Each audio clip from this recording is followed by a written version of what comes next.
자, 저희가 이틀 연속으로 세계일보가 인터뷰한 최순실 씨의 자가용 운전사 인터뷰 소개해드렸습니다. 오늘 그 3탄입니다. 문고리 3인방이요. 대통령을 위해 존재하지 않았다. 오히려 최순실을 위해 존재했다고 말합니다. 도대체 어떻게 된 것인지 조금 더 그분의 얘기를 들어보겠습니다. 대통령을 되려고 준비해놓은 사무실에 다 유치병 갔는데 경험 신호동이 있고 박근혜가 아직 국회를 대통령이 될 때까지 그걸 가지고 있었을 거예요. 5층이 사무실이고 6층은 박 대통령이 유품을 넣어놨다고 얘기해요. 정호설이, 안봉근이, 이재만이, 이준상이, 또 여직원 하나 다 여기 있어요. 강남 사무실에 이게 이제 소장이라는 얘기는 최순실을 보고 얘기하는 건데, 그 여구도 사무실에 6명인가 8명이 앉는 데이터 때도 있어요. 항상 그 커피도 먹고, 음식 시키고 먹고 이런 거. 그러니까 박근혜 대통령이 국회의원 시절부터 외곽에 또 다른 조직이 있었다, 사무실이 있었다, 그 얘기네요. 네. 근데 그 전에 좀 하나 드릴 말씀이 있는데요. 지금 네. 미국 언론에서 한국 대통령이 약을 썼다고 이제 굉장히 보도를 많이 하는데, 네. 제가 아는 미국 대통령하고 미국의 주요 장관들도 약물을 많이 드십니다. 네. 그걸 어떻게 아실 수 있는가 하면요. 미국 대통령이나 장관들 한국에 비행기 타고 날라오시면 내릴 때 아주 밝은 모습으로 내리죠. 네. 여행 많이 해보시면 알 텐데 시차가 그렇게 바뀌면 사람 못 견딥니다. 네. 근데 그분들이 이렇게 미국도 워낙 큰 나라지만 세계를 많이 다니시기 때문에 약물을 쓰는 걸로 알고 있습니다. 그걸 네. 제일 많이 썼던 거는 힐러리 클린턴이었습니다. 국무장관. 약을 네. 많이 써서 그분이 지난번 휘청휘청 하는 모습 나올 때마다 약을 많이 드신다는 얘기가 있었는데, 우리랑 분명히 다른 거는 저렇게 시차를 하거나 뭐 이렇게 잠을 자게 하도록 그들은 하는데 그게 통제가 되는 거고, 우리는 네. 약을 대통령한테 갔는지 안 갔는지 모르지만 저렇게 뭐 저걸 마구 썼다는 게 문제니까 그거는 약간 미국도 좀 이해를 하고 보도했으면 좋겠고요. 네. 지금 뭐 최순실 씨 그 운전기사 계속 세계일보가 특종으로 보고를 하는데, 네. 자, 운전기사가 저렇게 다 털어놓으면 끝난 거죠. 네. 끝난 거죠. 저건 끝난 거고, 이제는 이거를 이 상황에서는 어떻게 좀 하기 힘든 것 같아요. 이제 우리가 판을 바꿔서 다시 정리를 해야지 이대로 나가면 대한민국이 너무 위기에 빠질 것 같습니다. 자, 이 건물, 지금 보이는 건물은 신사동에 있는 것이고요. 이제 오래전에 문은 닫았습니다. 그러나 이렇게 얘기한 사람, 이 건물 5층과 6층에 박근혜 대통령이 의원 시절에 그를 위한 외곽 조직이 있었고, 정윤회, 최순실, 그리고 문고리 3인방과 돌아간 작고한 이춘상 비서관이 그 자리에 있었다고 얘기합니다. 이렇게 증언한 이 운전기사 17년간 최순실 씨를 모셨습니다. 1985년부터 2004년까지인데요. 그렇기 때문에 이 사람 얘기를 그냥 허투루 들을 수 없는 상황입니다. 조금 더 들어보겠는데요. 소개하겠습니다. 두 번째 음성입니다. 그렇게 여러 사람이 뭐 똑같은 소리를 한 거 아니고 그중에 누가가 얘기했는데, 과장님이 국가와 국민을 위해서 할머니하고 우리 소장님 데리고 한강으로 그냥 같이 들어가면 어떨까요? 근데 죽는데 아니고요. 그래 하면 안 돼요. 그래서 내가 미쳤나 내가. 우리 소장이 최순실 얘기하는 거야. 우리 의원님이 코드원이 된다면 그 대통령을 얘기하는 거거든요. 대통령이 되면은 나라를 들었다 놨다 할 것이다. 그때부터 그 얘기했어요. 안에 자기는 농담 속에 진담이 있다고 그랬죠.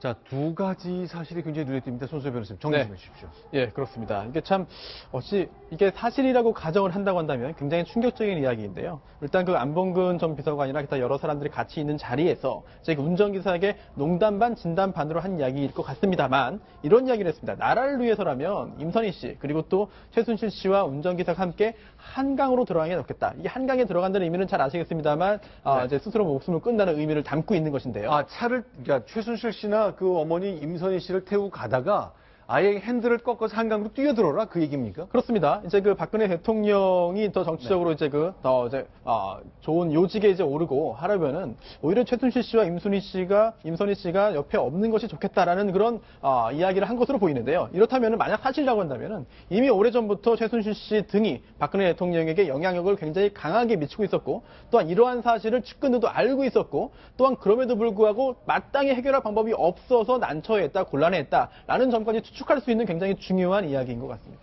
박성훈 국장, 이게 말이 됩니까? 그러니까 이미 오래전부터 이 운전기사가 보기에도 이 두 사람이 모녀가 들었다 놨다 할 거다.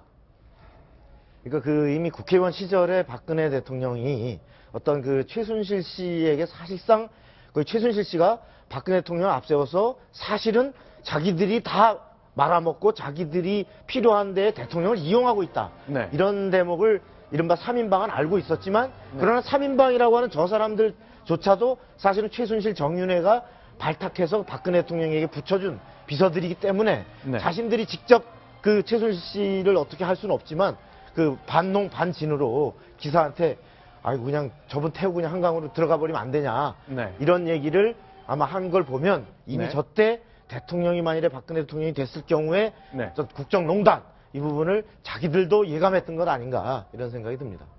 하나 더 저 들어보겠습니다. 이번 세 번째 음성에서는요, 두 단어에 좀 주목해 주셔야 될 것 같습니다. 앵무새라는 말이 하나 나오고요. 누구누구의 종이다 라는 말이 나옵니다. 확인합니다. 그 사람 종으로 보면 돼요. 완전 종이 아니라 이 사람도 종이지.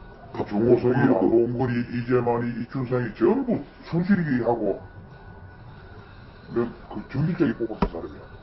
뭐 시키는데 토당도 그날은 못 받고 박연이 무슨 얘기를 안 하니까 죽으나 죽어야 되고 안 그러면 그 반발하면 그거 끝이라. 근데 야들 전 이거 쓸 때 보면요 한계도 가야지 그 나와 정윤회가 고치면은 수지 뭐 그건 안 돼 이러고 고쳐가지고 딱 갖다 주면은 그대로 갖다 이제 앵무새를 얘기하는 거죠. 이종표 지변. 그러니까 실제로 박근혜 대통령이 뭐 누구를 탓하거나 그런 게 별로 없으니까 최순실 씨가 원한 대로 모든 게 다 이루어졌다. 그 얘기예요. 네, 그런 거죠. 그 전에 제가 한 말씀드린 것처럼 저희가 인터뷰를 하러 갔더니 정해진 답변에는 못하시는 그런 한계를 보이셨는데 네. 저거는 이렇게 이해하시면 제일 빠를 겁니다. 한번 말씀드렸지만은 그 최태민 씨가 어머니의 현몽이라고 하면서 박근혜 당시 영애한테 얘기해 준 그거대로 실현을 해갔던 겁니다. 그래서 최태민 목사가 돌아가시고 난 다음에는 저 딸들이 최순실 씨가 대표가 됐고 계속 그 아시아의 지도자, 한국의 지도자를 만들려고 하네. 과거에는 뭐 퍼스트 레이디 역할했다면 그거 이상을 가는 거 하기 위해서 어떻게 보면 굉장한 의지를 갖고 했네요. 대단한 의지를 갖고 했는데 잘못됐습니다. 코드원을 만들겠다는 의지는 그럼 1990년대 말부터, 그러니까 박근혜 대통령이 98년에 재보궐선거를 통해서 국회에 들어왔는데 그거는 그 이전에요. 그러니까 네. 20대 때부터 74년, 5년부터 보셔야 될 겁니다. 근데 94년부터 저분 돌아가시고 98년부터 본큐가 됐다고 봐야 되겠습니다. 자, 이건 어떻습니까? 최순실 씨는 그럼 그 그룹에서는 어떤 위치였던 걸까요? 글쎄, 이 운전기사, 뭐, 관찰이나 그 목격의 범위가 굉장히 제한적이긴 합니다만 자기가 가까이서 본 최순실 씨에 대한 설명을 내놓는데 이렇게 얘기하는군요. 듣겠습니다. 손실이가 잘 지나가나. 직원들 배고프겠다 그러면은 그때 당시도 좀 한참 배고플 시간에 내하고 둘이 가다가 떡볶이 파는 데 있으면은 둘이 먹고 좀 짜주세요 한 4, 5만 원씩 사다 갖다 주는 거라. 그리고 느닷없이 가서 오늘 좀 회식 합시다. 지가 다 내. 그리고 뭐 축구를 하러 간다든가 하면은 그 돈은 또 지가 다 내는 거죠. 그냥 작은 규모의 보수 기질이랄까 뭐 그런 게 좀 있었다는 얘기입니까? 아니면 돈을 그냥 흔쾌히 많이 썼다 그런 겁니까? 뭐, 그 정도 보수 기질 없이는 어떻게 사람 부리겠어요? 그 옛날 조선시대 때도 상궁이 강력하면은 중전이 눈치를 보거든요. 조제 상궁이, 제조 상궁이 파워풀하면요. 뭐, 네. 동궁 마마나 뭐 그걸 꼼짝 못 하는데 지금 보니까 저는 저 사건을 지금까지 환관의 난으로 봤는데 네. 글쎄 뭐 제조 상궁, 물론 지금 그런 개념은 없습니다만 그렇게 봐야 되는 거 아니냐 하는 생각이 좀 듭니다. 자, 그럼 이건 어떻습니까? 이제 최순실 씨 그 운전기사가 증언을 계속 내놓고 있거든요.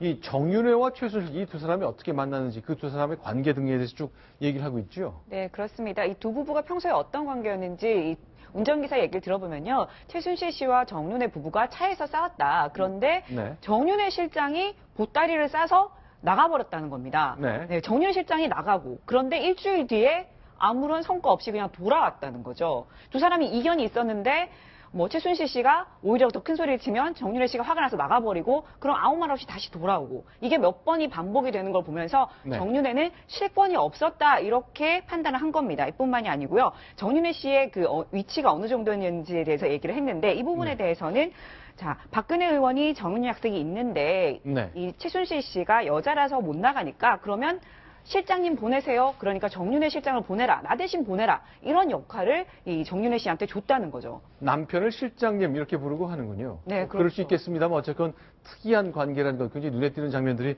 몇 가지 있었다는 걸 소개해드렸습니다. 어쨌건 온 나라를 뒤흔들어 놓은 정윤회 씨 그리고 최순실 씨 부부에 대한 얘기인데 글쎄 이분 사람들 보니까 이런저런 방식으로 재산을 많이 축적한 뒤에 호사스러운 삶을 살았잖아요. 이사 나간 그 장면을 보니까 정말 고급진 집에 살았던 건 맞는 것 같습니다. 저희가 경향신문에서 촬영한 영상을 좀 소개해드리겠습니다. 자, 이사 나가는 그 장면인데 글쎄요, 다 물건이 빠져나간 그 아파트 집이죠? 네, 이삿짐 센터 직원 얘기도 있군요. 네, 그렇습니다.